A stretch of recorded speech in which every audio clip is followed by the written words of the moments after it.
Marcelo Zarski e eu estou muito cansado. Meu nome é Anderson Rosa Fratergoia e beleza não se põe na mesa.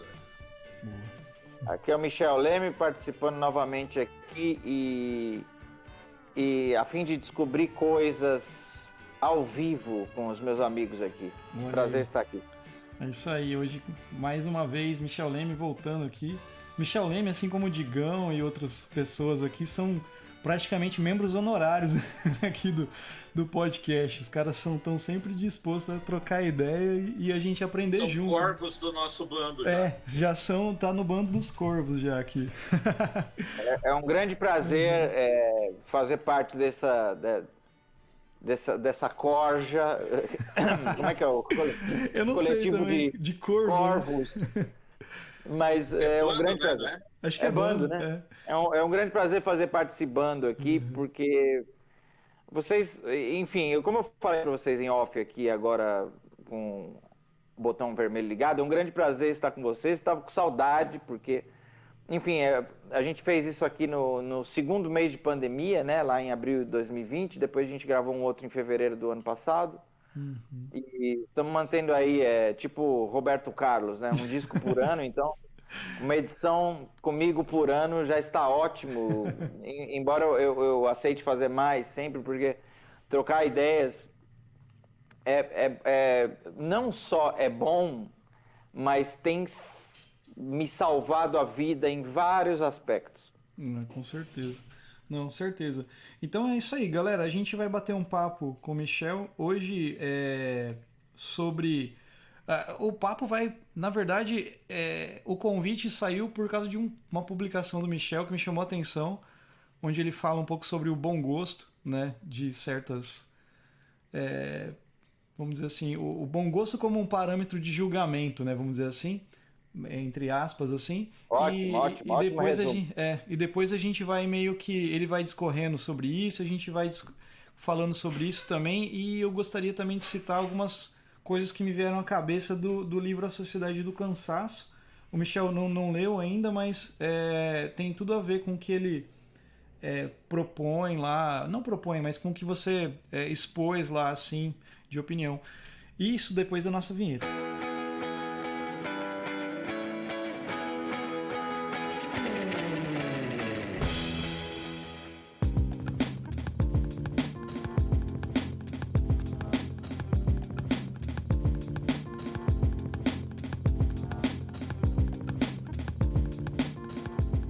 Então, assim, só para começar, para pontuar a galera, né, falando do livro, né, o livro Sociedade do Cansaço, para quem não conhece ainda, bem resumidamente, é de um filósofo coreano, que eu não vou saber falar o nome dele, perdão, e ele fala mais ou menos... Byung-Chul Han. Exatamente, é isso aí. Byung-Chul Han. Byung-Chul, esse nome. E ele meio que faz ele coloca como estamos cansados, vamos dizer assim. A gente vive num constante estresse de tanta positividade que é imposta pra gente. Seja melhor, seja mais, durma, trabalhe enquanto eles dormem, sabe? Todo aquele papo de vocês... Se você tem que sempre trabalhar e trabalhar e trabalhar para ser o melhor sempre... E a gente nunca vai ser, cara, porque a gente vai trabalhar a vida inteira e vai morrer cansado, né? Então ele coloca essa ideia. Resumindo, bem resumido, o livro fala disso, né? Recomendo aí para todo mundo que não leu ainda. E, jogando pro outro lado, eu vi uma publicação do Michel, como eu falei no começo, sobre onde ele fala do lance do bom gosto. E me veio várias coisas na cabeça. Aliás, aquela sua publicação tem vários pontos lá que dá vários podcasts, vários assuntos pra gente conversar, cara, assim. Mas eu acho que a gente pode começar por uma coisa, que é essa aí, e deixar o papo rolar e aprender junto. Eu queria que você desse uma relembrada aí, cara. Você lembra o que você falou, cara? Pra gente ir pra algum lugar, cara, assim. Geralmente... Eu posto coisas que elas começam a ficar inevitáveis. E quando eu revejo alguns textos, eu percebo o meu excesso de putice em uns, eu percebo, de repente, como eu deixei vago algumas coisas em outros. E é um eterno aprendizado, porque escrever não é a minha primeira língua, saca? O meu lance é tocar. E mesmo tocar, vocês sabem, é um aprendizado para a vida inteira. Mas o lance de escrever, quando eu entrei na internet em 2004, eu comecei a escrever. Eu fiz um blog, enfim. E eu, óbvio, eu cometi vários excessos por não estar escrevendo há muito tempo.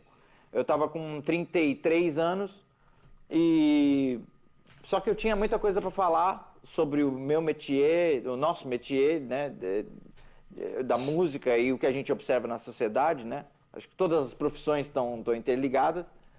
E então eu fui até com a ajuda de alguns amigos e amigas corrigindo português ali, trazendo coerência ali, usando alguns amigos e amigas também como advogado diabo em alguns textos, né? Esse texto agora sobre o bom gosto eu enviei antes para o Sandro Nogueira lá de Pouso Alegre, é um puta brother.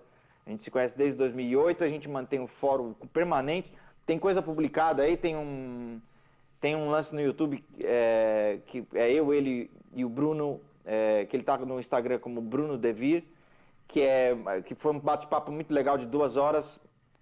O Bruno é psicólogo e eu, Sandro, a gente é músico, então foi um bate-bola bem legal. Eu mandei para ele, ele nem chegou a fazer nenhuma correção, ele fez observações, eu agradeci e publiquei. Então, eu publico essas coisas quando me dá vontade mesmo e quando é inevitável para mim. E obviamente que isso nasce de alguma emoção também, saca? Eu tento me cercar de argumentos e reler e refazer o texto quantas vezes eu tenho que fazer.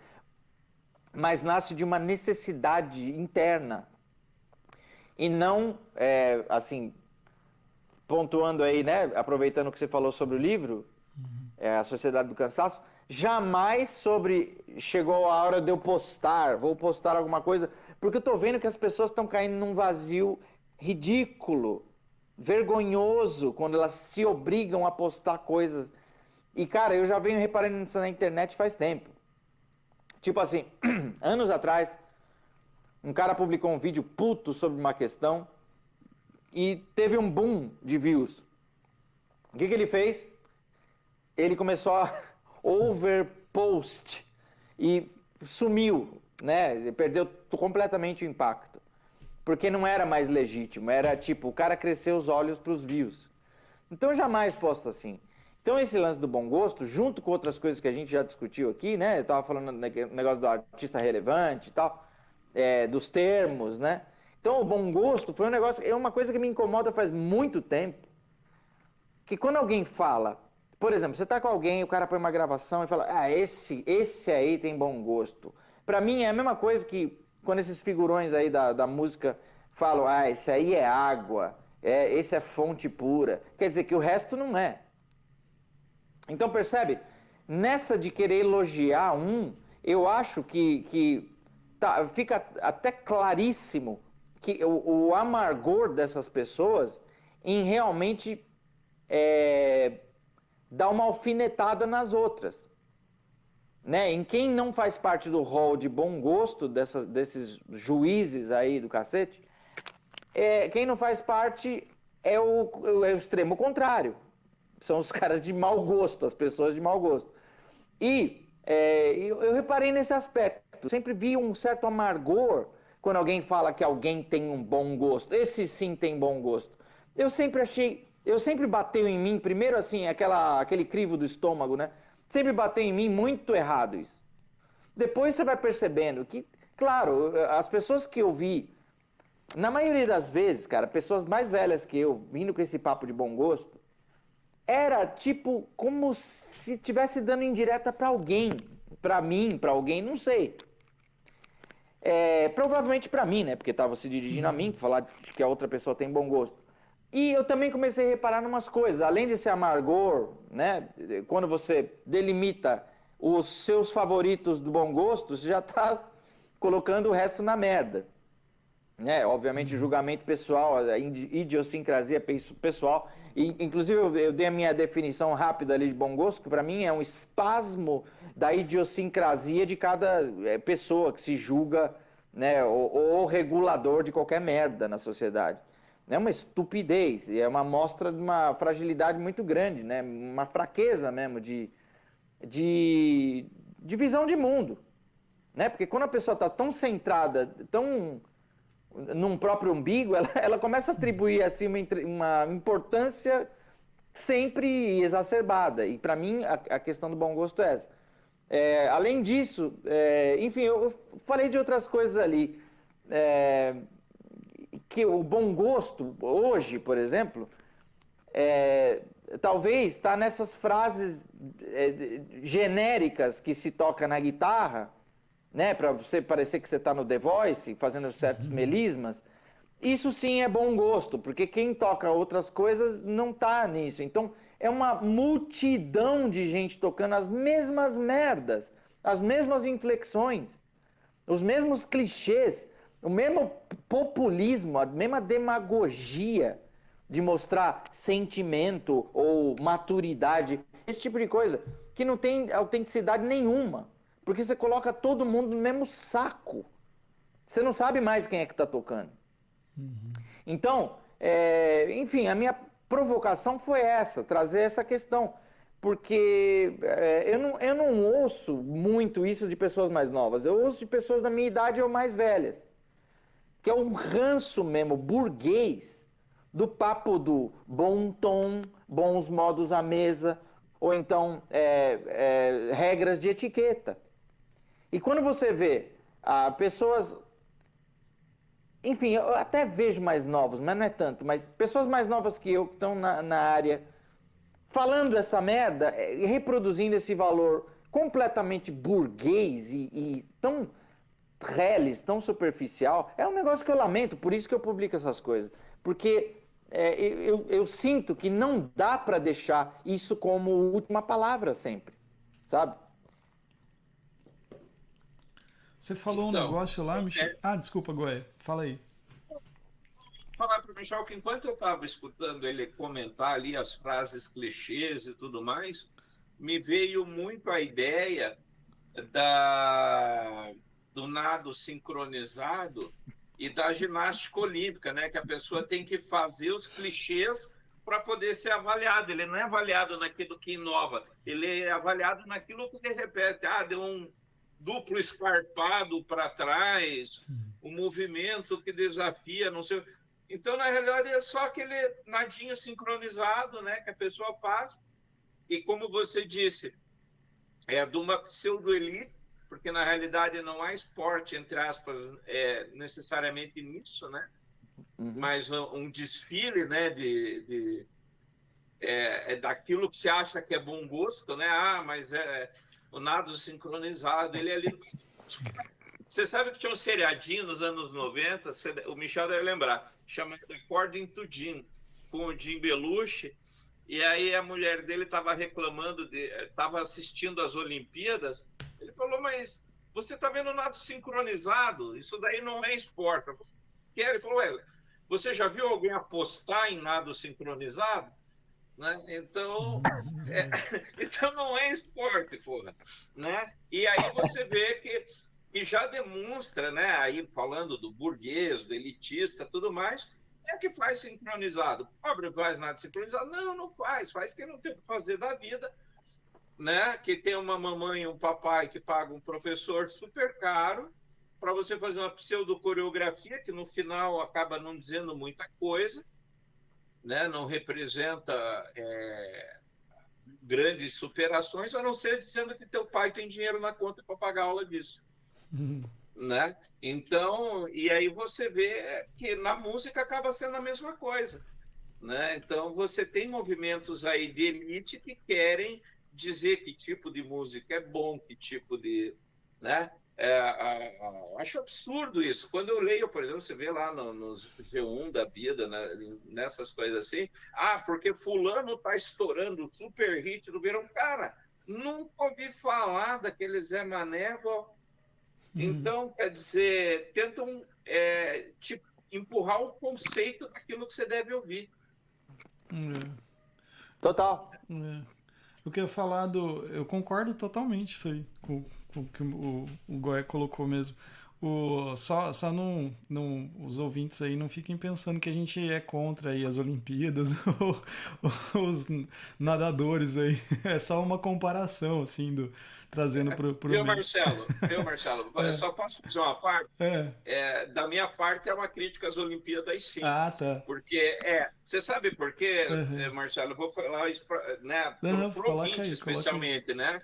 O microfone é aberto, então vamos falar para o ouvinte. É porque, na verdade, inclusive, você vê, é bom o paralelo, porque você vê que é Olimpíada mesmo. O pobre não vai parar nas Olimpíadas, cara. Muito difícil, é um cara em 1 milhão. Então, na realidade, você tem pessoas que treinam em escolas que são absurdamente caras, que não chegam nas comunidades pobres, né? Então, o pobre que vai para a Olimpíada, muitas vezes, seja em qual categoria ele for, ele é uma exceção porque é tipo cota. Você é o pobre que tem que ir para a Olimpíada representar a gente. E não porque ele é um atleta reconhecido ou apoiado por programas governamentais, por programas pela sociedade, né? Porque a sociedade, quem pode ir para a Olimpíada é que tem grana no bolso, cara. Né? Não vê o cara lá do martelo que se fudeu inteiro para pagar para ir lá e no final ele ainda tinha uma conta tremenda quando voltou e não ganhou medalha? Né? Então a Olimpíada em si já é um troço burguês elitista. Né? Não sei se o Michel concorda, mas no fundo pô. Né? Quantos heróis de favela estão na Olimpíada? Eu tô acompanhando umas coisas de um cara de geopolítica que chama Pepe Escobar, interessantíssimo. Eu tinha ouvido um negócio dele, depois meio que sumiu do meu radar, e agora nessa questão aí toda da guerra, enfim, reapareceu. E ele fala uma coisa: quando você quer analisar uma coisa, tem duas coisas básicas. Primeiro é a quem beneficia, e segundo é siga o dinheiro. É bem isso. E aí dá pra gente ter uma análise. Eu não tenho nenhuma informação, obviamente, dados assim sobre Olimpíadas e tal, mas eu queria aproveitar só para, enfim, né, nessa troca de ideias que a gente tem, depois que o Goya comentou aí, tem um lance no próprio ramo da música que é uma disputa de poder. Então, a disputa de poder por regular e por determinar quem é, quem não é, né? Então, essa disputa, a gente percebe que ela acontece com a burguesada que pega um diploma gringo e vem para cá, volta para... Eu já comentei sobre isso, só que agora eu vou falar de um outro prisma. Vem para cá, volta para a terra natal para ser o filho do senhor, né? O filho do senhor de engenho, e todo mundo aceita essa merda, e depois de 2 meses o cara é falado como um músico, só que ele nunca tocou porra nenhuma, não toca e talvez nunca vai tocar. Então tem vários casos desses. Então esses aí já saem na frente nessa disputa de poder, porque eles chegam aqui já com cargos de poder dentro dessas faculdades, né? Faculdade de música no caso. Então esse cara determina através das notas quem passa ou não. E aí depois, na hierarquia deles lá, os professores e professoras também dando nota. E cara, raramente você vai ver algum professor formado, enfim, quando o Jazz Education pegou mesmo aqui no Brasil, a partir de 2004, raramente você vai ver um professor formado que ele veio da classe pobre, classe trabalhadora. A maioria desses caras que já estão cagando a goma lá e metendo regras são burgueses. Que foram pra gringa e voltaram aqui esfregando a porra do diploma na cara das pessoas. Outra disputa de poder é de nicho, né? De nichos na prática. Então é o cara que tem suas facilidades lá com o sistema S, por exemplo, e aí ele começa também a ditar quem pode tocar com ele, quem é digno para tocar com ele, né? Outro quem toca num determinado lugar e tem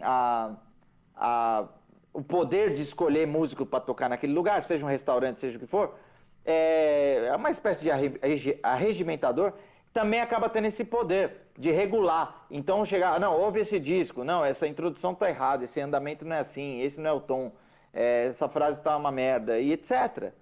Então, e eu percebo, mano, que mesmo entre caras fora do mundo acadêmico, a escrotidão de julgamento e de opressão, ela acontece na música direto, porque, enfim, seres humanos, né? Na academia é uma opressão oficializada, fora é uma opressão que a pessoa tem que aguentar por causa do trampo, né? Se ela quer estar lá, ela tem que aguentar ouvir merda. Então, é muito louco isso que acontece, porque chega o cara, ele começa a ter cabelo branco, ele acha que ele chegou a vez dele de legislar em cima e de meter poder em cima da molecada e de doutrinar. Então, eu acabo não vendo muita diferença entre os caras que estão aí gerindo a parte musical, entre aspas, de restaurantes, e da academia, né? Do mundo acadêmico da música, que virou o mundo acadêmico do jazz, porque nessas porras dessas faculdades, se o cara toca rock, entra na faculdade achando que ele vai melhorar ali tocando rock, não, ele só vai poder tocar o tal do jazz, e dentro ainda dos ditames dos mestres burgueses formados na gringa. Então, é uma disputa de poder por quem vai dar as cartas. Nunca é um negócio horizontal. Então, por isso, eu citei lá no nosso primeiro encontro, por isso que eu não falo nada quando alguém vem tocar comigo. Eu chamo a pessoa primeiro porque eu já gostei dela tocando. Aí a gente começa a tocar, eu falo, você conhece essa música? Sim, acabou. Se a pessoa quer conversar alguma coisa depois, porra, eu vou conversar tentando ser o mais correto possível, jamais cagando nenhuma regra, impondo estética, porque se eu chamei aquela pessoa é porque eu gosto dela tocando. Eu não quero que as pessoas venham tocar comigo pra tocar aquela música como eu gravei no disco, e isso você vê direto. O cara com 40 anos de carreira gravou um disco instrumental só, que ele teve coragem de gravar. E aí, quando ele vai fazer um gig instrumental, ele só toca aquelas merdas daquelas músicas e ainda doutrina a molecada pra tocar que nem na onda dos caras que tocaram ali. Então, é muita loucura, saca? Não é pouca loucura. Além de toda a piração do músico, normalmente, ainda tem esse lance de disputa territorial mesmo, de poder e de ser legitimado como um juiz, até por quem aceita, né? O molecada aceita. O cara não tem ferramenta, ele acaba aceitando o que o outro fala. Vai passar mal pra caralho, tem queimação de estômago. Mano, eu lembro que, puta merda, quando eu tava trabalhando na Record, no programa do Fábio Júnior, não pelo Fábio Júnior, mas pelo clima podre que era de terrorismo e fofoca e um amargor também de tudo quanto é lado. Cara, eu tava com 27 anos e eu tinha queimação de estômago. Eu falei, não é normal? Como é que uma pessoa de 27 anos tem queimação no estômago? Era estresse puro. Aí, depois de um tempo, eu saí do esquema e nunca mais tive. Então, é louco, cara. As pessoas precisam começar a sentir. Se elas não estão raciocinando, não estão tendo poder de reagir no argumento, elas precisam começar a sentir e sair. Sai. Sabe? Não tenha medo. Sai. Aquele trabalho tá uma merda? Sai. Sabe? Não vai faltar. Se você está fazendo uma coisa direito, não vai faltar trabalho. Não tenha medo da insegurança do trabalho, né? Que o Chomsky coloca como uma ferramenta importantíssima do sistema, né? Com certeza.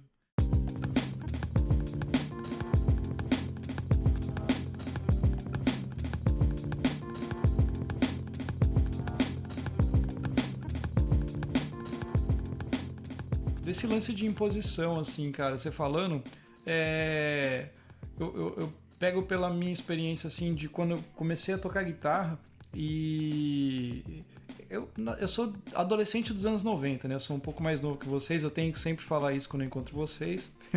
É um prazer sempre lembrar isso. Brincadeiras. Mas assim, nos anos 90 eu comecei a me interessar por música e eu escutava o que rolava, cara. Que era Nirvana, que era esses sons assim, que eu adoro até hoje, gosto de ouvir. E Iron Maiden e outras bandas nesse sentido também me apareceram depois e, pô, gosto até hoje.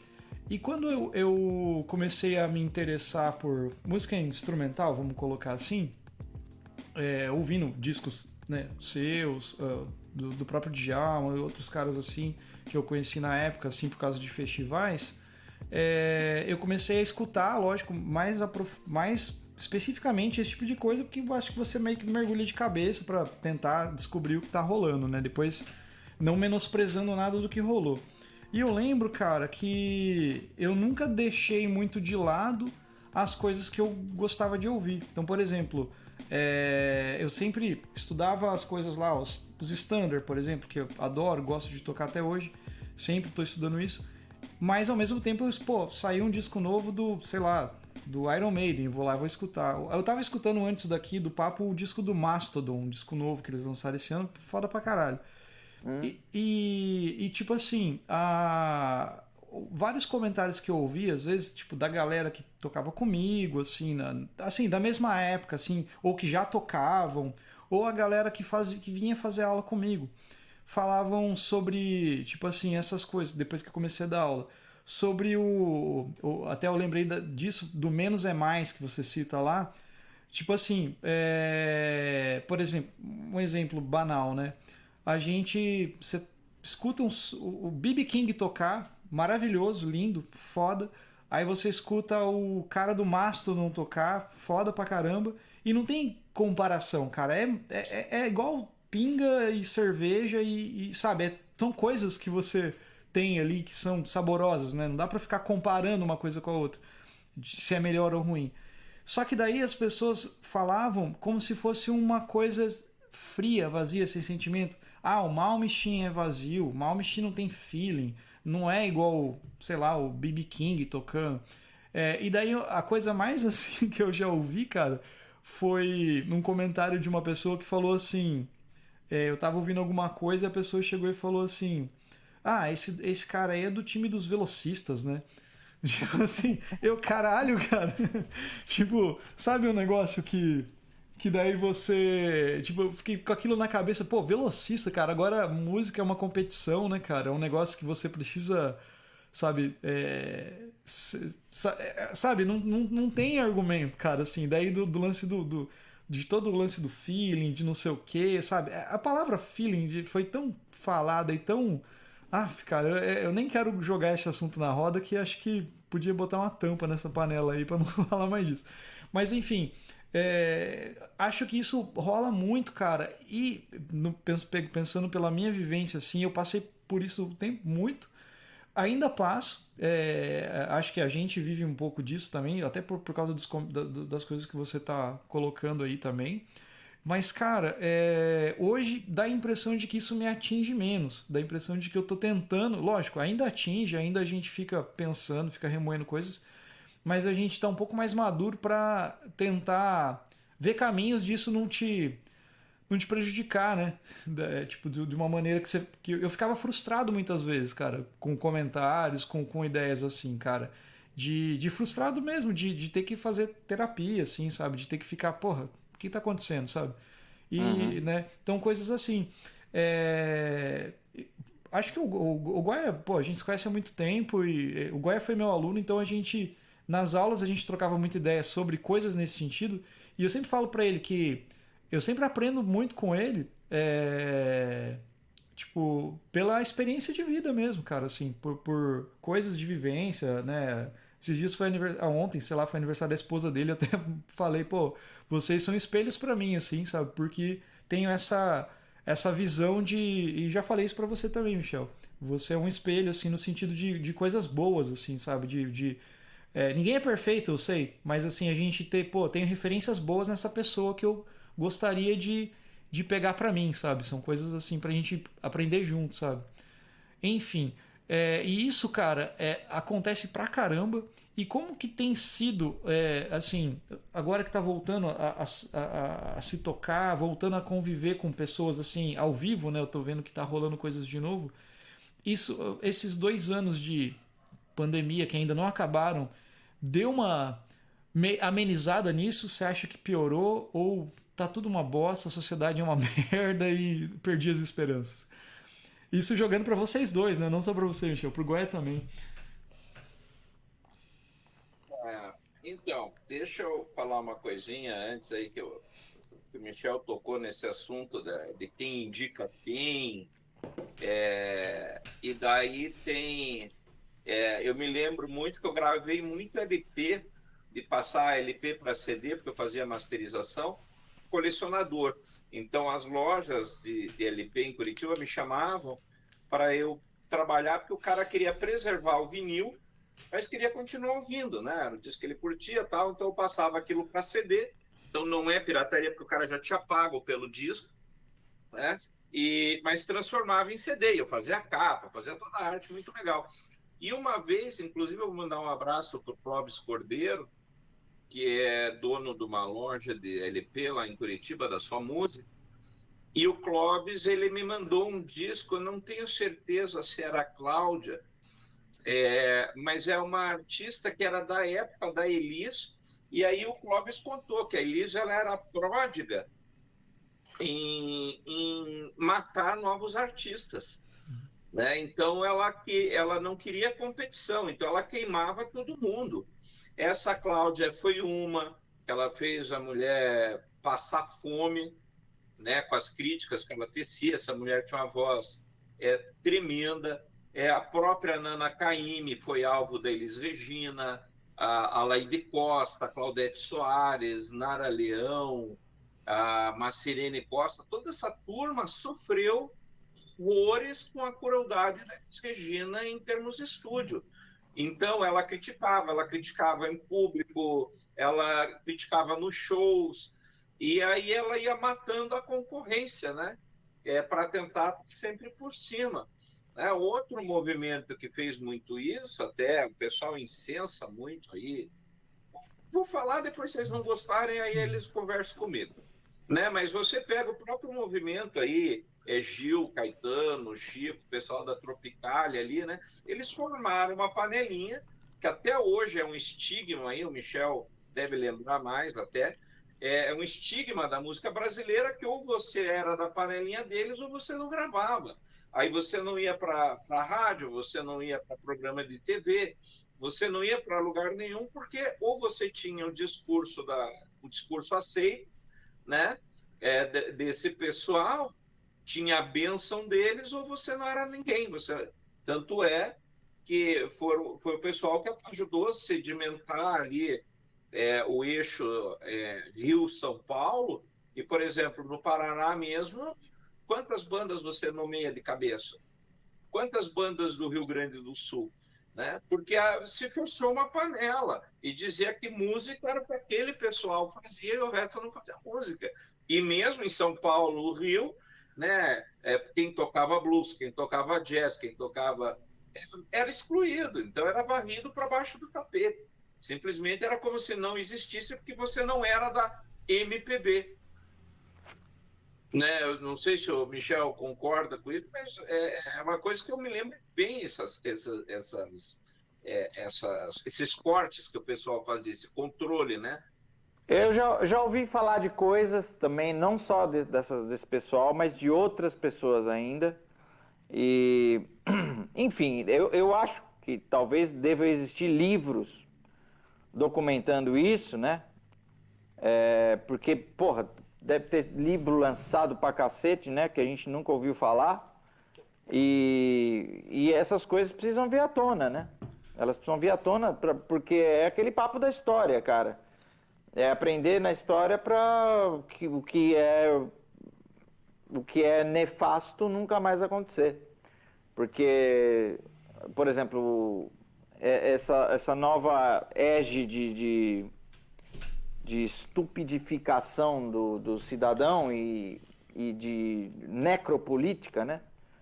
Os caras tiraram história do currículo escolar, simplesmente, né? Eu acho que já está rolando isso, né? Que eram sociologia, exato. Né? Filosofia, história, né? Diminuiu a quantidade de aulas. E isso já tinha sido proposto pelo Alckmin aqui, quando ele era governador, se eu não me engano, faz um tempão, mas ouvi esse zum, que ele estava a fim de tirar a história, geografia, enfim, todas essas coisas que possam dar espaço para algum pensamento crítico, né? Que é a última coisa que eles querem. Qualquer pensamento crítico, qualquer questionamento, você é marxista ou comunista, né? Então, e aí a grande resposta para isso é, peraí, antes de você me rotular, né? Que, tipo assim, quantos quilos de sal a gente já comeu junto, né? A pessoa vem criticar você, vem questionar você, nunca nem sabe o que você fez e não fez. Mas as pessoas estão prontas para julgar a qualquer momento. E aí a pergunta é, antes de você me rotular, quebre o argumento. Só isso. Né? Então, eu acho que nesse sentido aí, Goya, tem que vir a informação mesmo.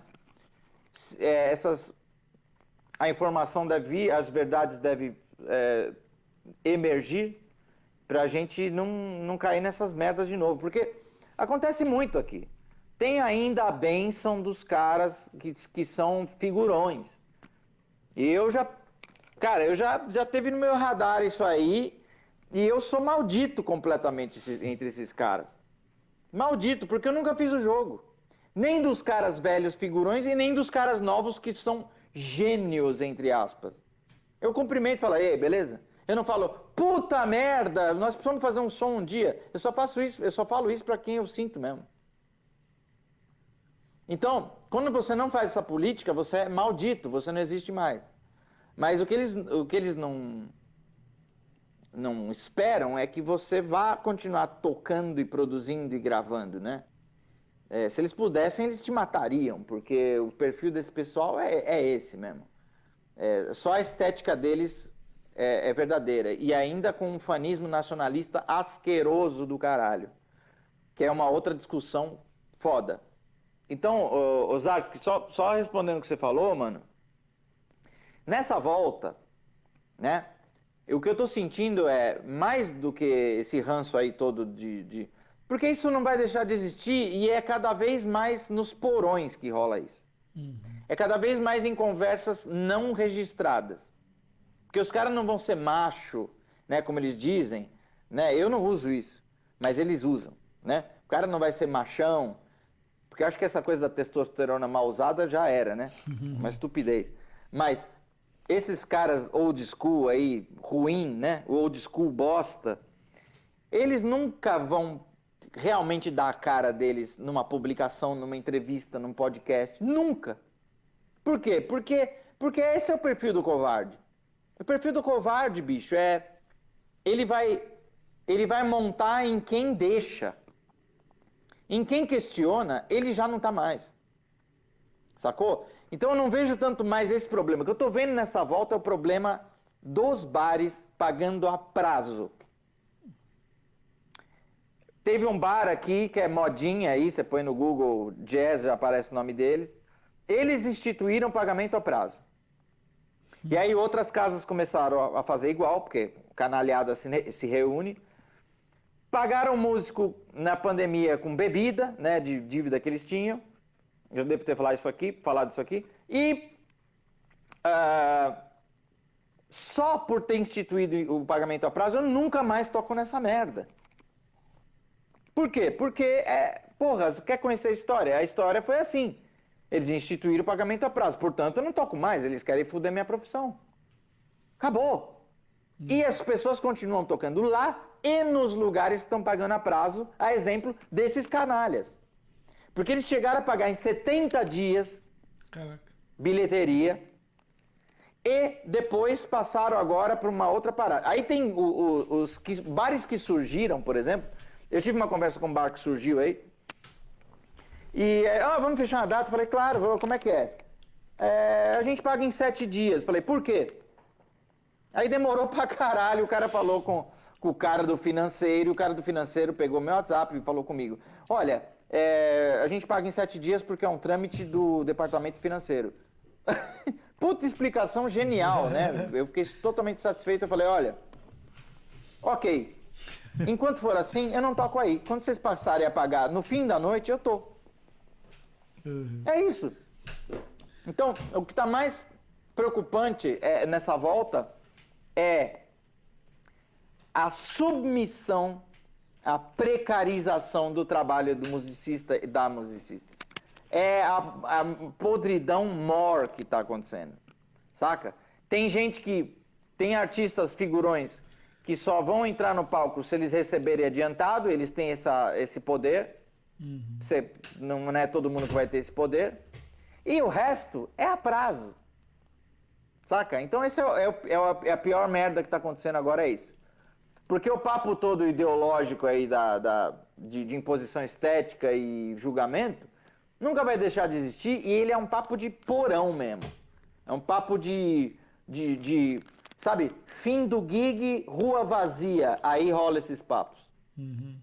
Né? Ou então grupos de WhatsApp. Imagina, mano, o que rola em grupos de WhatsApp de músicos, hein? Então, cara, é foda. Aí eu tento me relacionar com as pessoas possíveis, né? Que não estão nesse movimento de podridão. É como você falou, Zacho, que ninguém é perfeito, mano. Eu tenho muita coisa para aprender sempre.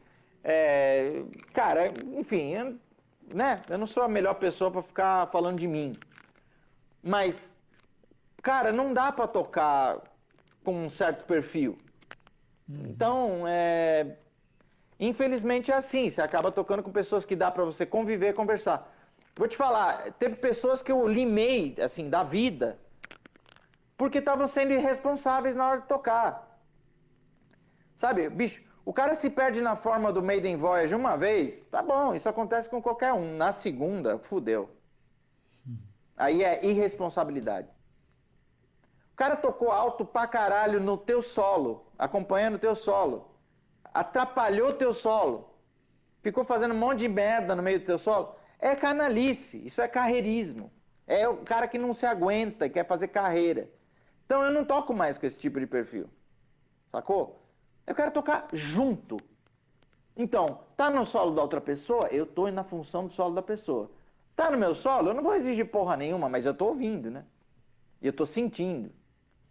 Então, cara, a gente vai indo assim, por eliminação. O que você falou, a sociedade é uma merda mesmo. Cara, o Krishnamurti falava isso aí, tem vídeos dele falando que não só a sociedade é doente, naquela frase famosa dele, né? Não é sinal de saúde estar bem ajustado numa sociedade doente, mas como tem vídeos, ele fala, a sociedade é podre. Então, sim, lógico que a sociedade é podre, mas eu ainda observo que a gente vive de exceções. Então, vamos nessas pedras aí, vamos nessas luzes. Vamos nesse caminho possível. E sempre vai ter. Porque não dá, não teria 100% de podridão. Sabe? Eu acho que nenhum sistema comporta isso, pelo menos nesse planeta aqui. Sempre vai ter alguma coisa possível. Sempre vai ter alguém possível, algum lugar possível, alguma casa possível, algum empreendedor possível. Sei lá. Só que eles têm que chegar na gente, cara, entendeu? Eu não quero fazer social com empresário, eu quero que se foda. Porque esses caras, como classe, eles só provaram merda. Eles só querem ver o músico fazendo fundo musical para os jantares deles. E o músico, por sua vez, faz esse jogo pra caralho. O músico adora fazer uma social com o rico, sacou? Senta na mesa, sorrisinho, atende pedido, saca? Mano, então enquanto essa podridão perdurar, eu vou procurar as pessoas com as quais eu vibro. Vai ser assim, vivemos de exceções. E é engraçado que você falou uma coisa, que eu vou resgatar, que é justamente isso do molde, né, do Krishnamurti, né, estar bem adaptado a uma sociedade doente. Então, você citou agora há pouco a questão do YouTube e outras mídias aí, né, outros canais que seguem a mesma fórmula, que é o cara, eu tenho um canalzinho meu lá do YouTube, eu posto quando eu quero, eu posto quando eu sinto que tem uma coisa para falar, senão eu não posto. né? E o YouTube ele começa a mandar e-mail para você, olha, você está esquecendo o canal, olha, você precisa atingir a quantidade mínima de views, olha, cuidado que a quantidade de horas que você está visível está pouca, né? Foda-se. Porque o grande problema é que às vezes você começa com uma boa ideia e esse é o fim de quase todos os canais, porque daí você começa a ceder a esse tipo de pressão e fazer qualquer mecagem, falar qualquer merda, porque você tem que produzir um vídeo por semana. Eu sou totalmente contra isso. Eu acho que para você ter um material de qualidade, você tem que seguir aquilo que você considera importante ser dito, né, ou tocado, enfim, ou construído, né? Eu estou lidando com um texto, me pediram um texto lá, né, para a Europa, para ir para uma revista, eu estou me fudendo de verde e amarelo, porque já me inscreveram há 6 meses, eu ainda estou escrevendo, eu tenho que entregar até dia 31, e é um texto que eu achei relevante para ser dito, ser escrito, e no final é uma bomba relógio, porque está virando um livro quase, o artigo. Você sabe, quando você começa a compor, você nunca sabe onde vai acabar, né? Exato, exato. Uma composição. Exato. Né? Você não sabe onde isso vai dar. Então, assim, eu já estou quase para dizer para os caras, me jogue para o próximo número, não tenho que apresentar agora, porque eu não vou fazer um troço mal feito para ser lançado. Eu não vou me dobrar a esse tipo de exigência, com prazo, com pauta, com não sei o quê, se eu não sinto verdade nisso para mim. Claro. A primeira coisa que tem que estar satisfeita com a minha produção sou eu. Claro. E a partir do momento que isso entra no Sociedade do Cansaço, é essa obrigação. Eu tenho que produzir, eu tenho que mostrar que o meu canal tem mais episódios, que eu gravei mais músicas que não todo mundo, que eu fiz mais gol que o Pelé. Exato. Competição. Você deixa de ser um artista para ser um produtor do YouTube.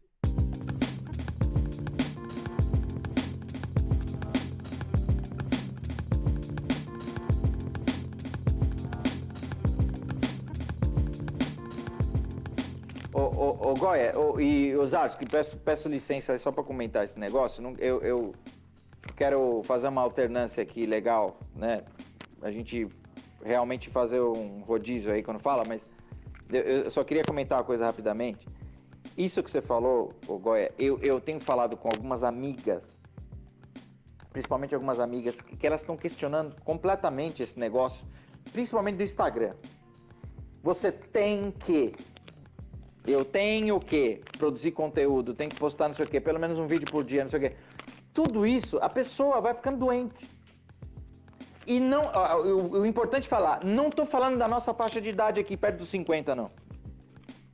Estamos falando 28, certo? Eu estou falando com pessoas, assim, mais novas. E assim, a maioria, eu comento isso, mulheres, alguns homens também, que tocam comigo, estava comentando outro dia com um camarada que a gente vai fazer um som junto, mesma coisa. Ele falou, foda-se, eu só vou postar o que eu tô afim. Chega um momento que é a minha saúde versus isso. E outra, mano, imagina, amigos, imagina a merda que é você, além de você ter que postar um negócio todo dia, que vai perdendo sentido.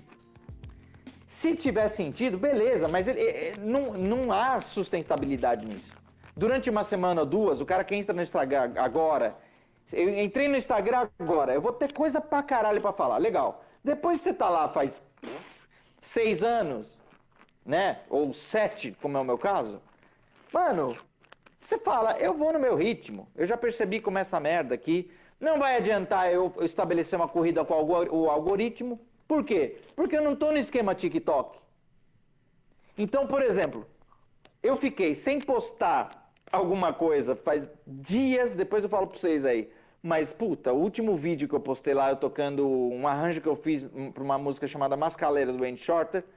Toquei junto lá com o Loop Station Quarteto, que nesse caso eu gravei algumas camadas de percussão, baixo... Enfim. E aí, acho que trio. Ficou dias sem postar porra nenhuma. Aí eu postei esse story. do lance do bom gosto, também. Depois, nada. Aí um amigo me marcou um negócio, posto lá no Story. Hoje eu publiquei um negócio que eu tô tocando Giant Steps, 1 minuto de Giant Steps, ainda tem um momento lá de uma sujeira fenomenal, né? Que aí até eu retomo a frase que saiu suja para usá-la para fazer alguma coisa. Enfim, eu acho até engraçado essas coisas. E tá lá 1 minutinho que eu pus na bosta do Reels, porque o Reels ainda é alcance mais ou menos orgânico. Se você posta um vídeo normal com mais de 1 minuto, você não tá no alcance orgânico nem fudendo. Então, às vezes eu posto um negócio lá para ver o que acontece em termos de estudar a psicopatia desse site e desse modo de vida, porque agora tudo afunilou. Tudo que você faz tem que passar pelo Facebook e Instagram. E logo, logo eles vão afunilar e obrigar todo mundo a estar no metaverso, gastando dinheiro com bota digital, com terreno digital. Como é que eles vão fazer para ser obrigado? Para mim, tomara que eles se fodam nessa. Porque já teve um game parecido que chamava Real Life, vocês lembram dessa merda? Uhum. Lembro. Sim. E essa porra aí, não sei, é um Real Life 2.0, não sei. E cara, tomara que seja o maior fracasso da história essa merda, porque seria a coisa mais alucinada você se ver obrigado para comer estar nessa merda chamada metaverso. Entende? Porque a gente já tá fazendo isso no Instagram e no Facebook. Então qual vai ser, a minha pergunta é, qual vai ser a ferramenta deles para obrigar todo mundo a estar lá? Porque o Instagram começou como uma coisa curiosa, paralela ao Facebook. Ah, vamos lá, é uma plataforma mais de fotos. Um monte de gente foi. O que aconteceu? O Instagram agora é por onde as pessoas comem. E eles mudaram a regra do jogo inúmeras vezes durante a pandemia. Ou seja, o cara, a exemplo dos canalhas nefastos, bicho, não tem nome para esses filhos da puta, que triplicaram a fortuna na pandemia. Já veio gente falar pra mim, gente não, né, já não tá mais no meu círculo, mas falar pra mim, cara, eu nunca ganhei tanto dinheiro quanto na pandemia. Aí meu espírito vomitou e eu me afasto, foda-se. Então, mano, é muito pirado o negócio todo. Tudo tem que passar pelo Instagram. Se você tem um site, ele tem que estar no Instagram. Vai ter o link do seu site no teu perfil do Instagram. No teu story você põe o link pro teu site. Entende? Eles conseguiram. E aí você percebe que o ser humano, ele tem esse lado podre de aceitar a monocultura. Né? Tipo assim, o guitarrista referência agora de todos é o fulano. Eu não vou nem falar nomes, mano. Na boa, que é um artista pop aí, eu não quero criar problema colateral pra mim. Mas vocês sabem do que eu tô falando, né? É o cara pop que toca guitarra. Ele virou uma referência de guitarra. Aí você fala, peraí, o lado bom, já falei disso aqui, ele toca guitarra, tá bom. O lado podre é que, pelo amor de Deus, né, bicho? O puta de umas frases genéricas do caralho. E todo mundo tendo o cara como uma nova referência. Quer dizer, é muita loucura. Nessa você vê que a sociedade realmente, ela tá num estado de histeria total, em vários âmbitos. E, cara, quando a gente está conversando aqui, além da gente conversar com a gente mesmo, que é um momento de troca e de aprendizado, para mim, eu sempre aprendo com vocês, além disso, as poucas pessoas que vão ouvir e que ainda vão levar alguma coisa daqui para a vida delas e testar, ver se é isso mesmo.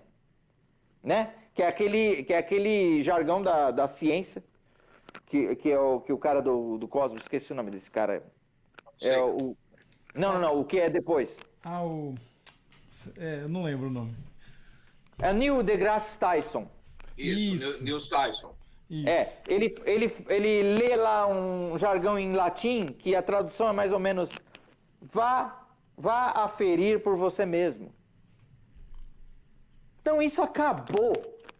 Por isso que influencer, e antes chamado também de formador de opinião, hoje não usam mais esse termo, agora é só influencer. Mano, eu sempre achei esse termo tão ridículo, tão descabido. Como é que alguém vai formar minha opinião, caralho? Eu quero ter o contato direto com a coisa. Então, por exemplo, nas aulas, a pessoa tem aula comigo, meu papel é o seguinte, eu não quero estar entre a pessoa e a música. Eu quero ser um agente que coloca a pessoa diretamente com a música. Que é justamente o que a academia, as universidades, essa porra, e vários professores influenciados pelo Jazz Education não fazem. Tá sempre a figura deles lá, porque eles fazem o culto à própria personalidade, entendeu? Eles querem criar uma relação de codependência para a pessoa se achar uma bosta e achar esses caras gênios. Só que esses caras são os caras mais medíocres tocando. Eles tocam e é como se fosse Você entrou numa repartição pública e você tem que obedecer os ritos daquela merda. Né? Os ritos, a burocracia. Eles são burocratas. Não tem nenhuma vida, não vem nenhuma melodia que te pega. No entanto, as pessoas que estudam comigo, o cara tá lá começando a tocar os standards, o cara tá lá tocando Little Sunflower e fala, você reparou naquela frase que você fez ali, ó?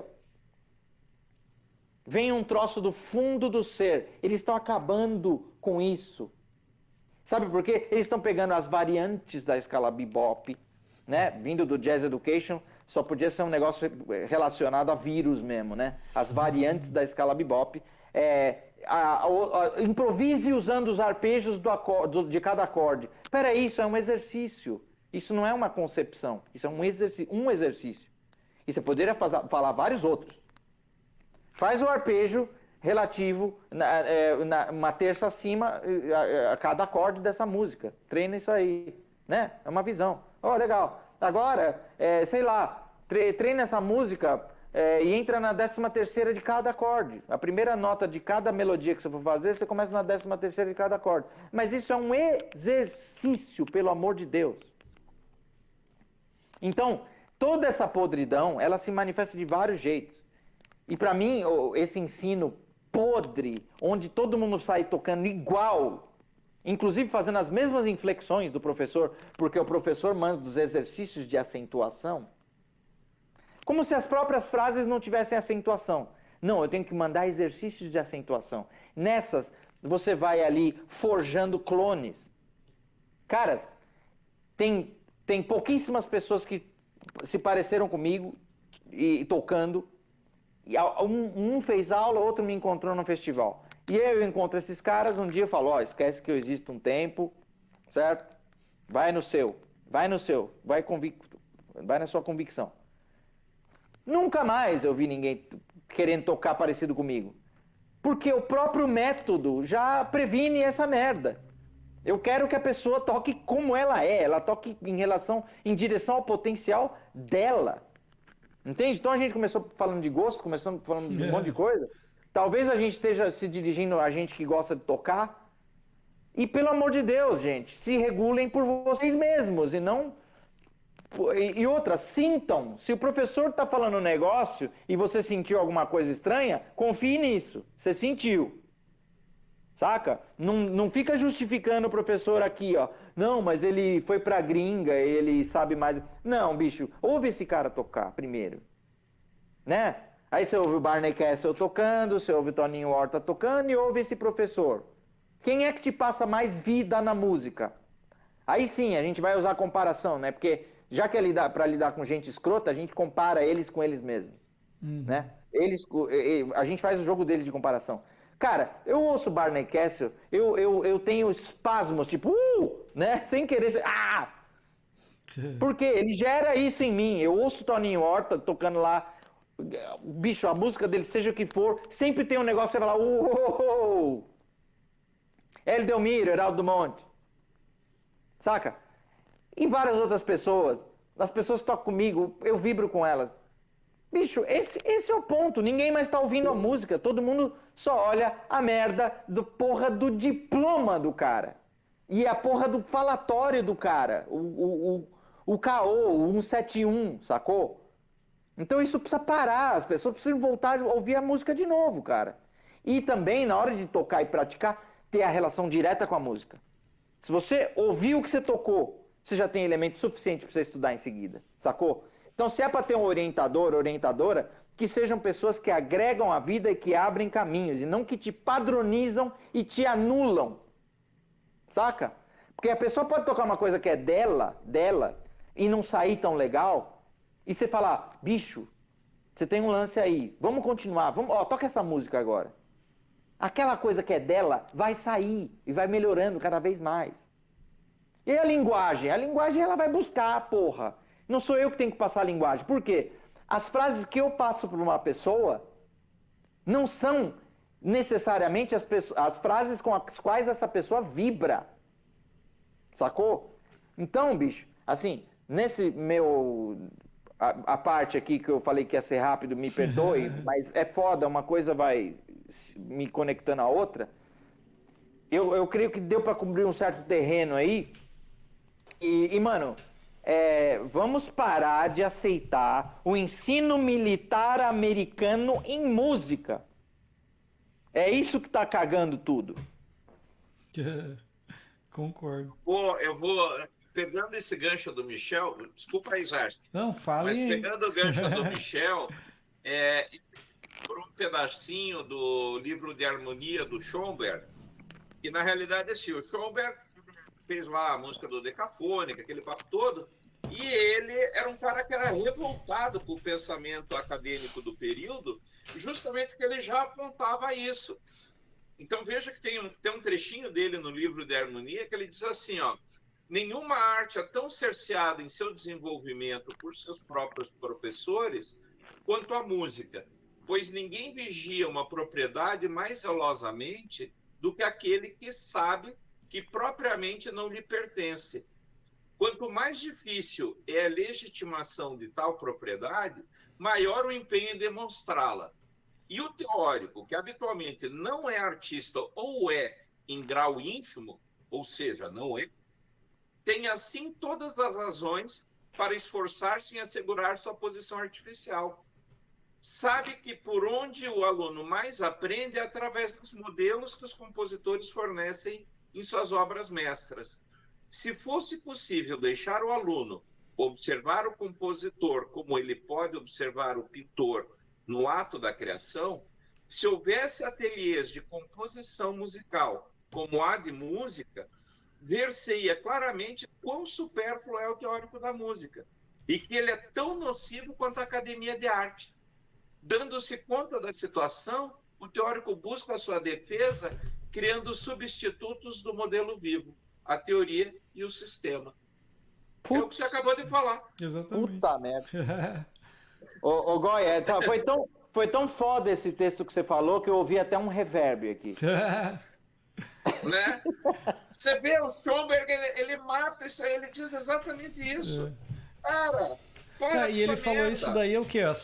Basicamente 100 anos, né? De quando que é o livro? 100 anos. Né? O livro Harmonia acho que é de 1923. Pois é, ó. Olha que foda, que contemporâneo que é isso, né? Ô, Zarski, fala aí porque eu fiquei até mal agora. Louco, mal não, eu tô brincando, mas fala aí porque não, enfim. Você tava falando sobre todas essas coisas aí. Tudo que vocês estão falando eu só tô absorvendo aqui, agora eu vou falar algumas coisas que eu penso também. Marcelo, desculpa cortar. Diga. Mas eu posso ler só mais um pedacinho do Schoenberg, que cai como uma luva, aí você comenta os dois? Leia lá. Vai lá. Manda. Olha lá. Ele diz assim, ó, o poder, é que o teórico necessita para consolidar uma insustentável posição, procede da sua aliança com a estética.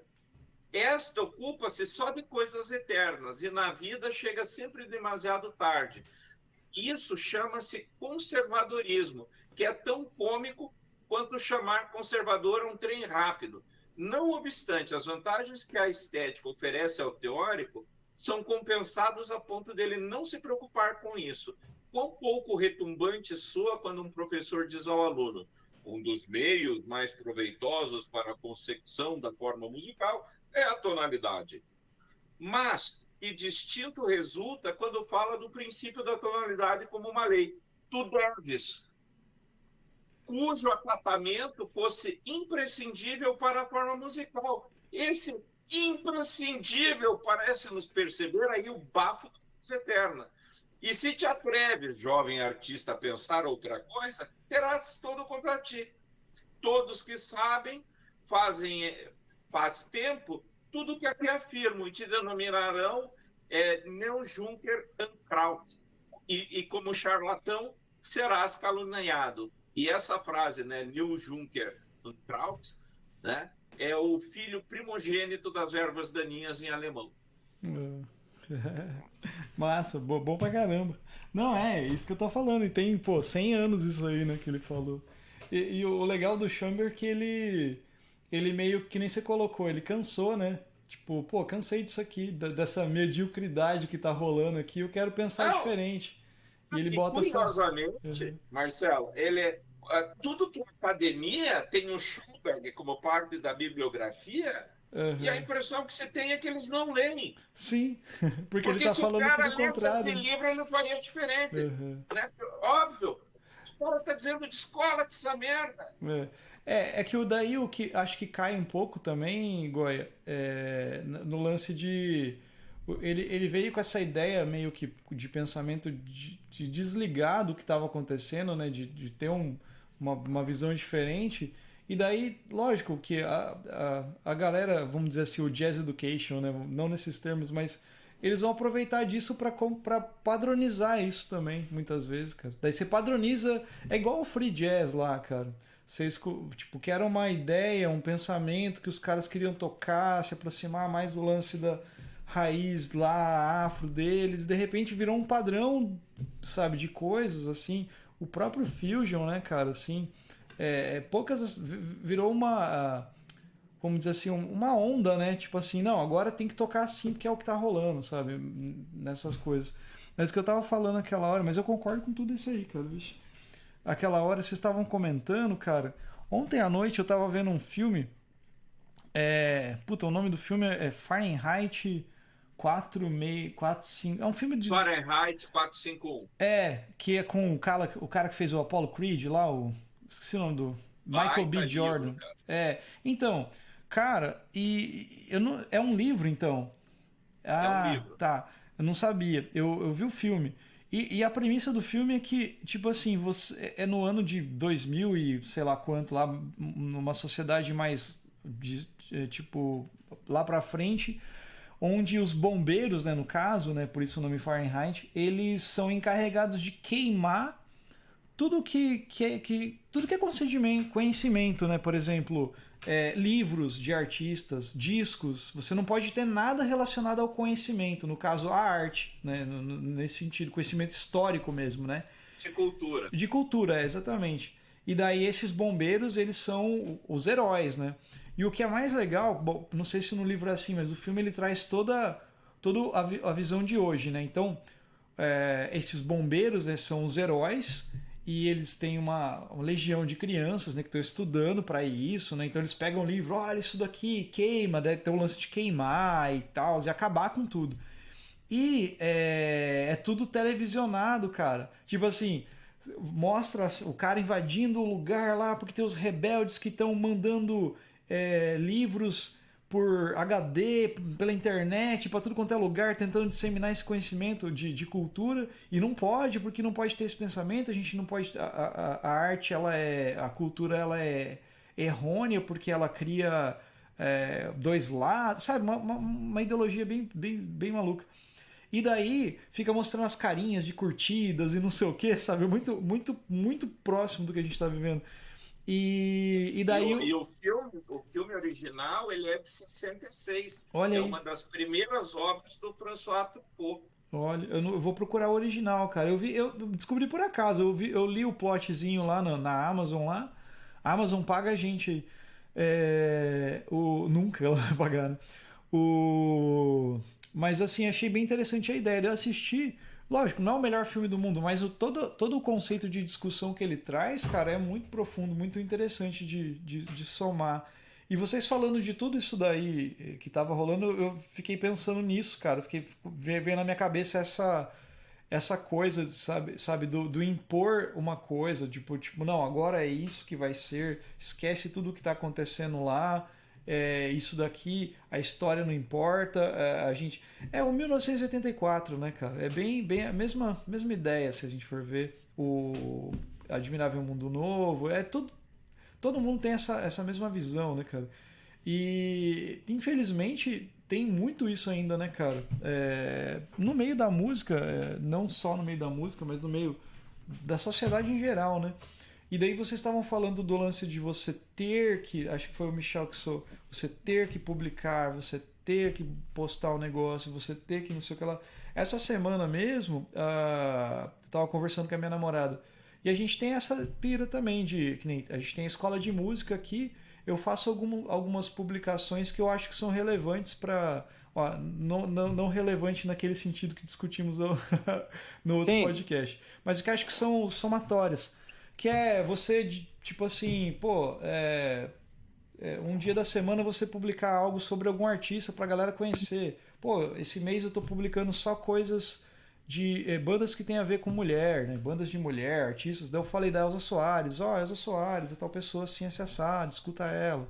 As Runaways, uma banda só de meninas, que foi assim. Pra instigar a galera a procurar coisas, né? E que eu acho importante, né? Até como escola, né? Você mostrar a música pra galera, né? E daí em todos os tipo rótulos, vamos dizer assim, desde rock and roll até samba e outras coisas a gente vai publicando. E daí ela falou assim, nossa, eu fiz uma publicação aqui, a minha namorada tá na pira de fazer academia, comer certinho, sabe, treinar e tal. E daí ela fez um vídeo lá com o sobrinho dela que estava na academia, uma criança, fez um Reels, né? E daí ela falou assim, você acredita que eu fiz um Reels? Eu nunca publico nada, fiz um Reels, deu treinando, deu não sei quantas visualizações, assim, não sei quanto tempo, e as outras coisas que eu publiquei, que são coisas assim, tipo mais sérias, vamos dizer assim, não que fazer academia não é sério, mas assim, que tem um outro certo de foco, né? Tipo, sabe, whatever, assim, sabe? E para você ver como que é qualquer coisa que você faz, cara, eu vejo como a tiktokização das profissões, a tiktokização da sociedade. Tudo que você faz, cara, eu vi um post de uma empresa aqui, cara, de, sei lá do que é, arquitetura, sei lá, onde tá todos os funcionários parados assim, de repente toca uma música e todo mundo olha pra câmera e faz uma ceninha meio sensual assim. Caralho, o que é isso? Eu mostrei pra ela, eu falei, você já viu isso aqui? E daí ela falou, meu, isso daí as pessoas têm que sempre achar um jeito de fazer merda na internet, porque as pessoas precisam fazer isso porque é o que impõe, né? Você precisa fazer. Tipo, é moda fazer isso, é moda botar essa música pra tocar. Tem uma banda da Bielorrússia lá que toca um som meio Joy Division, que todos os posts tem que ter aquela música. Tem uma banda, um post que você faz lá comendo um negócio, tomando a sua cerveja lá, tem que ter a música do, sei lá, do Harry Styles cantando. Sabe, umas coisas assim, cara. E daí, até aquela música que tem aquele trecho do Oh No, puta, cara, que é uma música antiga pra cacete, de um grupo de mulheres lá, viralizou por causa de um trechinho que alguém colocou lá de 15 segundos, cara. Esses tempos atrás, eu não sei se foi você, Michel, ou foi outro guitarrista que eu acompanho, outro músico que eu acompanho, que publicou lá alguma coisa no Reels, quando ainda era 15 segundos. Agora aumentou, né? Acho que é 30, não sei. Agora é 1 minuto. É 1 minuto? Tá aumentando, menos pior, né? Mas mesmo assim é uma bosta. E alguém falou assim, porra, Reels, não dá pra fazer um discurso em 15 segundos, cara. Não dá pra você falar muita coisa em 15 segundos. O que você vai fazer em 15 segundos, cara? Você pega um solo do Coltrane, tipo... Quando que ele vai contar uma história em 15 segundos? Tudo bem que ele é o Coltrane, né? Mas não é, tipo, não existe, cara. Então, assim, tudo isso, né, que a gente tá falando, só pra mim fechar minha fala aqui, tem a ver com a porra daquele livro da Sociedade do Cansaço. Que, mais uma vez, não tô fazendo propaganda do negócio, mas traz essas reflexões, cara, do ter que fazer, do ter que colocar, e faz com que a gente tenha que trabalhar sempre.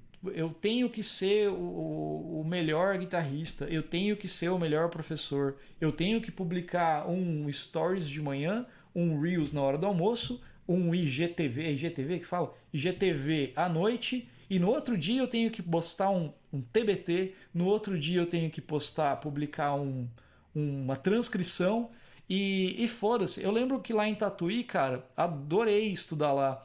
Mas tinha umas coisas que eu achava foda, cara. Porque você tinha que obrigatoriamente fazer uma transcrição todo semestre. Você tinha que obrigatoriamente.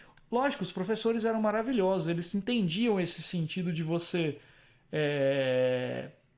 De imposição que tinha. Eu lembro que eu caí numa turma, Michel, que tinha frevo pra tocar. E, mano, eu nunca tinha visto frevo na minha vida. Eu nem gosto de frevo. Não que frevo seja ruim, mas não é minha onda, entendeu? Mas obrigatoriamente eu tinha que tocar frevo porque estava na matéria. Era obrigado a tocar frevo naquele semestre. Eu acho importante você aprender coisas, entendeu? Mas eu ficava naquela, sabe? Porra, mas eu não quero tocar isso, sabe? Não é pra mim isso aí, cara. O Salomão lá, o pianista lá, é pra ele. Ele é essa pira. É o Digão na batera ali, é o Jackson, sei lá, eles curtem essa coisa. Eu não curto isso aí, sabe? A minha história é outra, sabe? Beleza, eu entendi, mas eu não vou fazer bem, porque não é pra mim, sabe? Eu não vou, sei lá, é a mesma coisa de eu... Tipo, eu gosto de cerveja, eu não vou tomar uísque, porque eu não gosto de uísque. Eu sei que é bom, mas eu não gosto, cara, sabe? E eu saí fora por causa dessas coisas, cara. Eu, tipo assim, eu falei, vou trancar, tipo, fui até um tanto. Também financeiro batia muito e tal, também porque era longe. Mas eu cheguei pros professores e falei, cara, eu não vou aguentar vir mais e tal. E porra, é foda, mano. Então, essas imposições, cara, que eu tento hoje, quando eu tô dando aula, ou pra mim mesmo tocando, não colocar pro aluno. Falo, mano, você quer tocar os standard? Beleza, vamos tocar. Mas eu falo, toca aí, sabe? Vamos tocar junto. E vamos ver pra onde que vai. Né? E isso tenho aprendido muito batendo papo com vocês aí, vendo essa galera na net, assim, também. Enfim, finalizando meu papo, vocês falaram pra caralho, deixa eu falar também. Enfim, mas só finalizando, era isso que eu queria colocar. Acho que deu pra entender, eu acho. Total, mano. E quando você pergunta lá atrás, a sociedade tá fodida mesmo? Lógico que tá. Lógico que tá. Uma sociedade que a gente pode definir como tiktokizada, tá fodida. Uma sociedade que ela precisa estar de acordo com as regras dos psicopatas donos do Instagram, lógico que ela tá fodida. Ela já está fodida, nós já estamos vivendo o 1984, o Admirável Mundo Novo, toda essa merda. É porque a coisa se dá de uns jeitos mais sutis, né? O cara acha que ele é livre, mas ele é livre só para consumir o que está na prateleira. Ele não é livre porra nenhuma. Né? Então, enfim, a gente tem inúmeros exemplos. E o próprio achatamento do dinheiro, a partir da década de 80, cara, qual família que pode ter um imóvel? Ninguém pode ter um imóvel. Teve um achatamento da grana, fudido. A grana do trabalho caiu pra caralho. Então, tudo isso e mais várias coisas que a gente possa desfilar aqui, mostram que realmente nós estamos num beco perigosíssimo, inclusive muita gente falando da questão ambiental e etc, né? Então, porra, fica difícil, né? Você ver alguma perspectiva, porque eu fico pensando assim, pô, quero logo começar a gravar minhas músicas com os grupos e tal, mas como é que vai circular isso? Porque assim, mano, falando em termos dos livros queimados, né? Uhum. Cara, de mídia física passou para só streaming. Uhum. Na hora que acabar essas merdas de streaming, pode ser que tenha alguma coisa substituta, pode ser que o YouTube sobreviva, tem um monte de disco lá, legal. Mas isso é um jeito de queimar os livros. Acabar com o Spotify. É um jeito. Quantas pessoas estão ouvindo música pelo Spotify? Né? Pelo Tidal, muito menos. Pelo Deezer, muito menos. Até monocultura, Spotify. Uhum. Se Spotify acabar e a gente nem precisa ficar tristinho pelo dono do Spotify, porque ele já está rico e as próximas gerações da família dele também, é a queima dos livros. Porque assim, aquele papo que a gente teve sobre o vinil, o ritual do vinil, tá? Quem quiser ouve lá no episódio 15, é isso? Sei lá, foda-se. Lá na frente, lá atrás.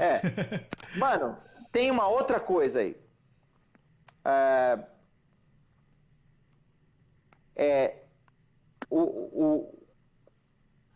O lance que ficou reles de não ter encarte, capa, fotos, texto falando sobre seja lá o que for de um disco, e não precisamos nem do ritual da pessoa ir lá e trocar o disco, pode ter CD mesmo, vai, né? Vamos chutar baixo aqui. Mano, você acaba com o prazer de ouvir isso. E outra coisa, que pra mim é o tiro de misericórdia. Você, hoje, com o streaming, você achou o jeito da pessoa ouvir música trabalhando. Sim. Por quê? Com vinil não dá pra ela ouvir música trabalhando. Ela ia ter que ir lá mudar a porra do vinil, trocar o lado. Ah, mas se fosse uma picape que troca sozinha, vai fudendo os discos, vai ralando um no outro. Tá, foda-se. Mas você percebe o que tá acontecendo? É que nem um amigo meu fala disso. A cocaína é a droga mais careta que tem. Por quê? Porque ela é a droga pro cara trabalhar. Pra ele ser produtivo. Né? Então, veja o que aconteceu com a música. Pode existir música, mas só se for nesse formatinho atrelado ao trabalho. Atrelado ao trabalho. Então, bicho, isso eu pensei hoje quando eu tava reouvindo lá esse episódio, que faltou falar isso lá. Por isso que é bom a gente rever a história, não é? E mano, é difícil, cara, mas ainda tem uma coisa, que é o impacto da música ao vivo, certo? Sim. Na hora que a gente pode tocar a música ao vivo, pode ser que algumas almas se acendam, e a nossa alma se acende tocando ao vivo, certo? Sim. Cara, eu toquei 2 anos de Loop Station, operação de guerra, certo? Vamos não enlouquecer, vamos estudar, vamos tentar melhorar, mesmo nessa porra completamente adversa. Agradeço pelo Loop Station, agradeço pela paciência da minha família, de não me ter lá, às vezes, em casa, que eu tô aqui no Espaço Sagrada Beleza, tocando 50 takes de Giant Steps ou Moments Not, ou mesmo gravando minhas músicas aqui, que são inéditas, e fazendo um repositório aí de demos no meu Instagram. Tem 1, 2 ou 3 gravações que eu acho que os solos ficaram orgânicos, porque chega uma hora que o loop desaparece, né? O loop não é que nem um playback tipo Abersold. O Abersold faz um clima, né? Vai crescendo, mas nunca vai combinar com o seu crescendo. Então é uma puta de uma fantasia ruim do caralho. Só pra decorar a música mesmo. Agora, quando você grava um loop, ele tem a vantagem de desaparecer. Sacou? É que nem um metrônomo. Se a coisa tá rolando junto com o metrônomo mesmo, o metrônomo desaparece. Como diz aquela baixista Rhonda, que gravou um monte disso na Motown, ela fala, o meu lance é fazer o metrônomo swingar. Então é mais ou menos isso, que meu objetivo com o loop tem sido esse, e quanto mais der pra tocar com pessoas, obviamente eu vou voltar. Às vezes eu vejo lá os itens arquivados no meu Instagram e dá vontade de chorar, né? Porque, tipo assim, 2018, 2019 é tipo, amanhã som, sábado som, domingo som, terça som, som pra caralho, 15 datas por mês. Pra 0. Mas beleza, né? Guerra é guerra. Mas, eu acho que, mano, falando assim das exceções, dos caminhos possíveis, um dos caminhos possíveis sempre vai ser a música ao vivo. O impacto da coisa acontecendo agora. Outra coisa eu acho que no ensino, a gente dar voz para as pessoas e ouvir o que elas têm para tocar e o que elas têm para dizer, como elas estão vivendo, como elas estão praticando, como elas estão enxergando, saca? Porque você vai adaptando. Se realmente é um método, você adapta para cada pessoa.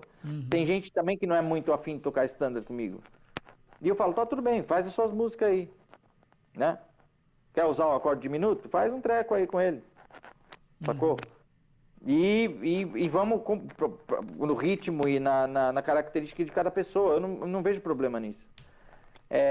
O lance é a gente trazer mais gente pra música e não o contrário. O Jazz Education fez isso. É verdade. Porque o tanto de pessoas que saiu dessas merdas, até com o papel, falando não quero mais saber de música. Bicho, outro dia mesmo, são vários relatos, cara, vários relatos. Mas um cara falou que tem um amigo dele que é mais do metal, que ficou lá numa faculdade daqui, acho que 3 semestres, só tocando Cantaloupe e Watermelon Man. E o cara odeia isso agora. Olha o que eles conseguiram fazer. Por quê? Por causa do swing feel. Nem tem swing feel nessas porras, porque isso é mais rhythm and blues, né? Mais pro... Enfim, é uma estupidez do caralho que vem acontecendo. E eles expulsaram muita gente da música. Eles cumpriram o papel do ensino podre americano.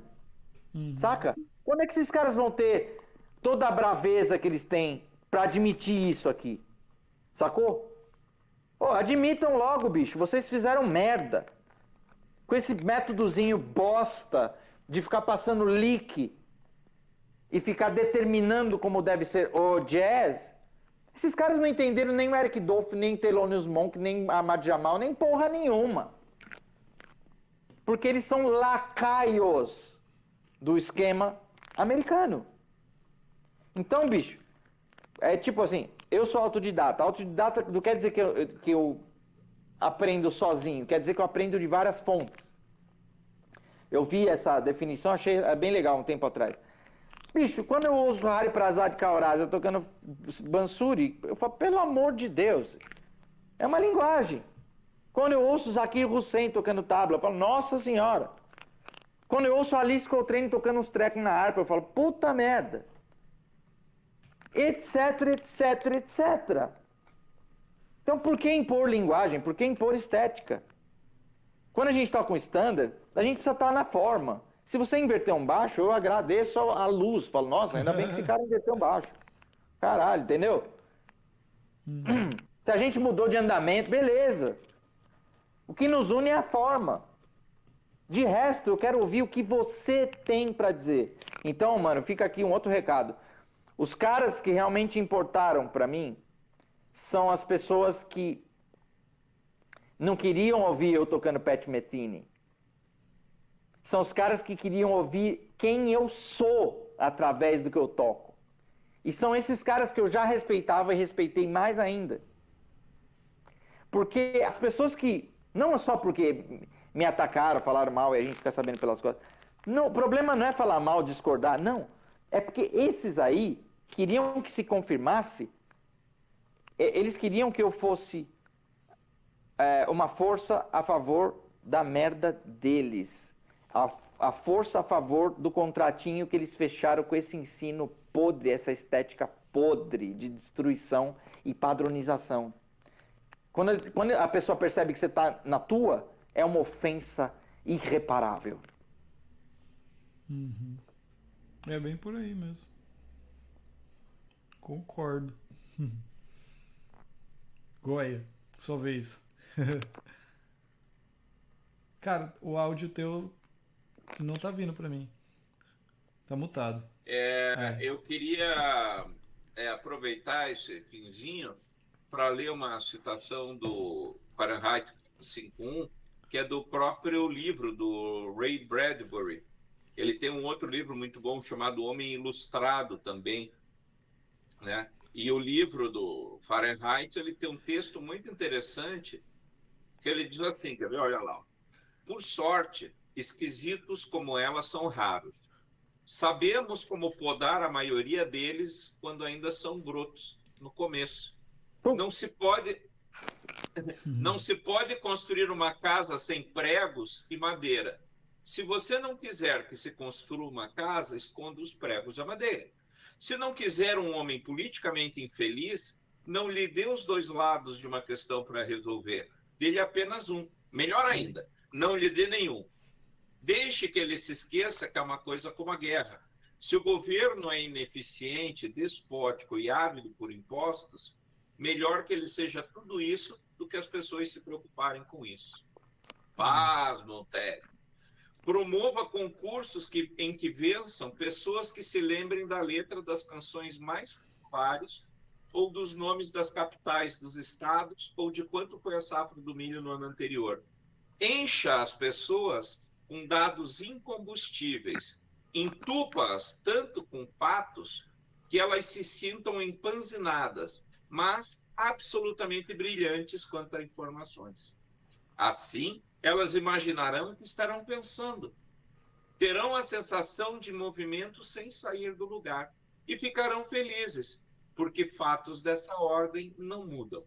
Não as coloque em terreno movediço como filosofia ou sociologia, com que comparar suas experiências.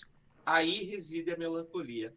Todo homem capaz de desmontar um telão de TV e montá-lo novamente, e a maioria consegue, hoje em dia está mais feliz do que o homem que tenta usar uma régua de cálculo, medir e comparar o universo, que simplesmente não será medido ou comparado sem que o homem se sinta bestial e solitário. Eu sei porque já tentei. Para o inferno com isso. Portanto, que venham seus clubes e festas, seus acrobatas e mágicos, heróis, carros a jatos, motos giroplanos, sexo e heroína, tudo que tem a ver com reflexo condicionado. Se a peça for ruim, se o filme não disser nada, estimulem-me com o teremim, com muito barulho. Pensarei que estou reagindo à peça, quando se trata apenas de uma reação tátil à vibração. Mas não me importe. Tudo que peço é um passatempo sólido. Puta merda, hein? É ótimo. Ô, Goya, tem um negócio. E amigos, tem um troço aí que é você neutralizar na tenra idade. Ou seja, que idade que a pessoa faz essas faculdades, bicho? Sim. E outra, o ensino fundamental, o ensino médio e a faculdade, elas são isso, né, cara? O Chomsky, eu publiquei uma frase dele outro dia aí que é assim, que as pessoas capazes de questionar e se rebelar, elas são completamente inúteis para o sistema. O sistema quer vassalos, servos, escravos, de preferência mais voluntários e ufanistas possível. Então, fica esse puta recado aí, né, cara? Os pais estão mandando filhos e filhas para o abate nessas faculdades de música e não estão se ligando. É bem Eles, isso. eles compraram o marketing. Você só será um músico sério se fizer uma faculdade de música. Quando, de fato, a faculdade de música só estuda os músicos que nunca passaram na frente de uma faculdade. Então, bicho, se houvesse alguma hombridade ali, ia ter uma autoanálise, sabe? Se houvesse alguma dignidade, ia ter um comunicado aí a público e uma ponte entre os músicos. Tipo assim, a gente é uma faculdade de música, nós precisamos de músicos. Chega dessa burguesada que teve grana para cursar cursinho lá fora. Vamos falar de música, vai? Vamos transformar isso aqui realmente em um lugar que pode ser colmeias de saber, de troca e aproveitando a presença do Goya, da magia da música. Sim. Esse lance que você colocou ali, que você leu, tem uma. É que eu vi só o filme, né? Tem uma parte do filme que ele cita isso, cara. Que ele fala do. Não vamos dar dois lados, sabe? Essas coisas assim. É tipo assim, você colocar um cabresto, assim, sabe? Claro, é bem claro. isso aí. Total. Perfeito, ótimo. Galera. Você sabe que só pode falar. rapidinho. Ah, tá, beleza. Você sabe que tem um disco aquela fase do Alan Moore com o Monstro do Pântano, e aí tem um número em especial que eles estão gravando lá no pântano da Louisiana, sobre aquele período da escravidão negra lá, que aconteceu nos Estados Unidos, tipo a época do Raízes lá, do Quinta Canteiro. Uhum. E daí tá lá o monstro do pântano, fora do cenário, vendo aquele pessoal todo se organizando, e ele, no gibi, ele não fala, ele só pensa, né? E daí as pessoas estão fazendo filas enormes, né? Os pretos fazendo filas enormes para participar como coadjuvantes do filme. E daí ele pensa, e tudo isso acontece numa página. Daí ele pensa assim, é impressionante como os antepassados deles lutaram décadas para se verem livres e hoje eles lutam para voltar à escravidão. Uhum.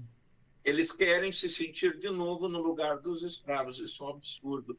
E o pior tipo de escravidão é a escravidão voluntária, que é se submeter. Então, quando você se submete a esse pensamento comum, a esse lugar comum, seja na música, seja no pensamento, seja na política, né? Em qualquer coisa, você morreu, cara. Você botou o teu cérebro no vinagre. Uhum. Então, não tem o que fazer, né? Porque a pessoa se colocou na condição de escravo, né? E voluntariamente, isso que é pior. Né? Fique para reflexão, como última frase minha do momento. Pois é, e esse negócio tem a ver com o papo todo de empreendedorismo, a pessoa se achar uma empresa, todo mundo engoliu essa merda aí, Sim. quer dizer, eu não, mas poucas pessoas não, mas eu fiquei assistindo isso aí. O que aconteceu? Uma precarização brutal e uma uberização das profissões e não só uberização, mas precarização de tudo quanto é jeito, né? E todo mundo se achando dono do próprio nariz, é isso aí. Não, não é nada disso, vocês só aumentaram o lucro de quem é enorme na porra do mercado. Porque as leis tudo isso não refletiu assim para quem é pequeno, microempresário. Não, os grandes beneficiados foram sempre os grandes, né? O cara parou de ter que pagar seguro-saúde, vale-refeição, vale-transporte. E o quanto isso significou? O quanto isso significou? Então, é muita podridão, é muita doutrinação mesmo, ideológica, do capital e escravagista, né? Doutrinação ideológica escravagista. É verdade. Para as pessoas aceitarem isso e não lutarem mais.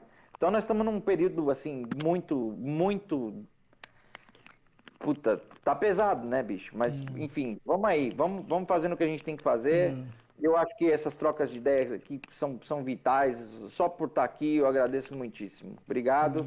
E hoje eu sinto que fluiu, assim, de uma maneira muito legal, apesar da gente ter congelado os ASCII aí por 2 rodadas. Mas valeu a pena, porque quando ele falou, ele pôs toda essa energia juvenil dele, que ele fica se gabando, né, acima de nós, né, Goé? Ele pôs ela para funcionar. Eu achei ótimo, mas, assim, brincadeiras sérias à parte, eu agradeço muitíssimo, muitíssimo. E vamos fazer mais, por favor. Obrigado. Sim, com certeza.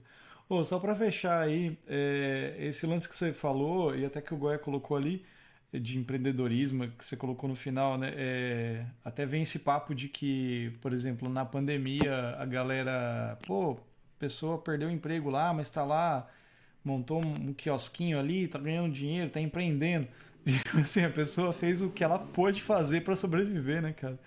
E uma outra coisa que a galera não tem consciência, cara, assim, que se a gente é assalariado, cara, a gente ganha salário, seja o valor que você ganha, a gente é pobre, cara. A gente não é rico. Claro. A gente pode ser um pobre premium. A pessoa ganha bem. É pobre premium, ganha melhor. Mas é pobre, cara. Tipo, quem é rico? Quem é rico é quem tem herança, quem tem fazenda, quem é dono de uma multinacional. E mesmo assim, a pessoa, se ela ganha um salário, ela é pobre, cara. Porque para de trabalhar, para de ganhar seu salário pra você ver. Você vai fazer o quê? Acabou.